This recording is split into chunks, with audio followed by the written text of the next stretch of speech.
Good afternoon, my fellow Texans. If you've taken any interest in the ongoing battle of transgenderism in Texas, you've probably heard the name James Younger before.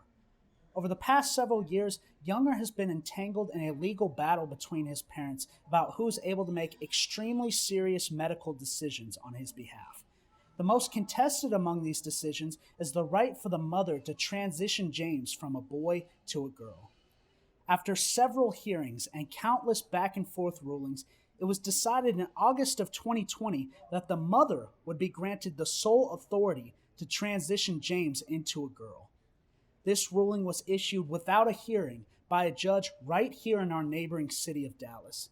In addition to having the right to protect his son from medical transition stripped away from him, Jeffrey Younger was also ordered to financially support the mother's efforts to transition the young boy, to the tune of up to $15,000 a month. To put it simply, the case of James Younger is one of the modern tragedies of our state. Many Texans, like you and I, are fundamentally opposed to the idea that an 8-year-old boy can consent to having irreversible hormone blockers injected into his body, while desperate and distraught fathers beg for someone to intervene. Until this point, nobody has. The response by Republican leadership in the Texas Legislature on this issue has been particularly egregious. Stephanie Klick, a tenured Republican in the Texas Legislature, is the chairman of the Public House Health Committee. In early November of 2020, a bill was filed by Representative Steve Toth that would define forced gender transition of a child as child abuse.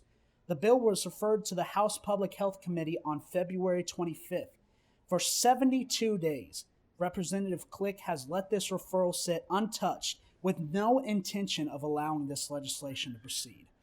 In a meeting with the father, Jeff Younger, in response to the bill filed by Representative Toth, Ms. Klick is quoted as saying that the bill would, quote, set the wrong tone, and that, quote, trans people would be traumatized as a result of the public hearing being held.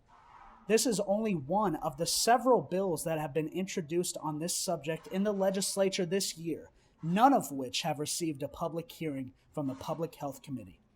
To the people of Texas, let me be clear. We are watching a blatant defense of child abuse from GOP leadership in the Texas Legislature. At the forefront of this defense is Representative Stephanie Klick. As a Republican candidate for the 91st District of Texas, I am calling on Stephanie Klick to take direct action on this issue immediately. There are only 23 days left in the current legislative session. When it comes to the safety and purity of our children, there is absolutely no time to waste. My name is David Sylvie.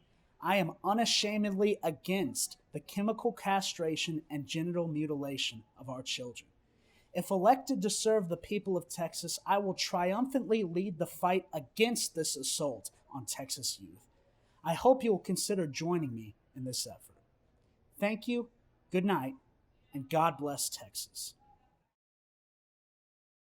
If you liked what you just heard and would like to learn more about my campaign, visit our website at www.sylviefortexas.com.